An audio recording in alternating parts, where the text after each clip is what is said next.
রাখবো। আজকে আমরা এই যে পাঁচজন সিনিয়রকে আমরা সম্বর্ধনা দিয়েছি, আমাদের জন্য অনেক ভালো সাংবাদিকতা করে, যাদের ইচ্ছা আছে কাজ করে, তাদের রিপোর্টিং এর উপরে কিছু একটা এরকম পুরস্কারের ভালো প্রস্তাব আমরা এই বিবেচনা করবো। এবারও ক্ষমা প্রার্থনা করছি, আমার কথায় কেউ ব্যক্তিগতভাবে নেবেন না। কেউ তারা বলেছিলেন রাতের কমিটির পাশাপাশি কিছু উপকমিটি গঠন করবে। হয়ে গেল এই একান্তগুলো উপকমিটি গঠনে আমরা এখনো তৎপর। সাংবাদিক কল্যাণ ফান্ড এবং তিনি যে সাংবাদিক সম্পাদকের দায়িত্ব পালন করেছিলেন, পরিতাপের বিষয় সেই কমিটিতে সাধারণ সম্পাদক ছিলেন আরিফ ইকতেশার, যুগ্ম সাধারণ সম্পাদক ছিলেন। যেহেতু আমি উত্থাপন করি নেটওয়ার্ক একজন সদস্য, আর যেহেতু ব্যাখ্যাটা দিচ্ছে সেই ব্যাখ্যাটা সঠিক না, যে কারণে আমি যিনি যুগ্ম সাধারণ সম্পাদক দায়িত্ব পালন করেন তিনি ভারপ্রাপ্ত সাধারণ সম্পাদকের দায়িত্ব পান। যদি এই জায়গায় অসমাজের আর কখনোই রাখা হয়নি, রাখা হয় না সদস্য গ্রহণ করা হলো যে ছাত্রদেরকে সেখানে দায়িত্ব দেওয়া আমি মনে করি উচিত ছিল।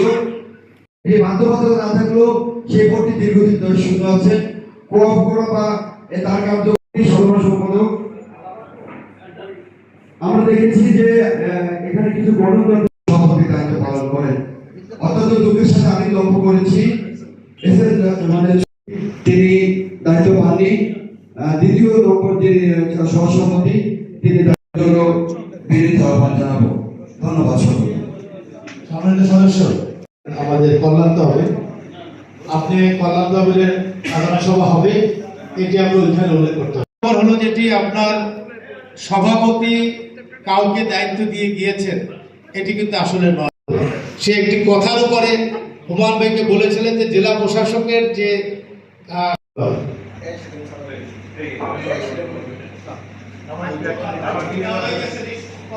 আমি যে কথাটি বলবো আমার ভাই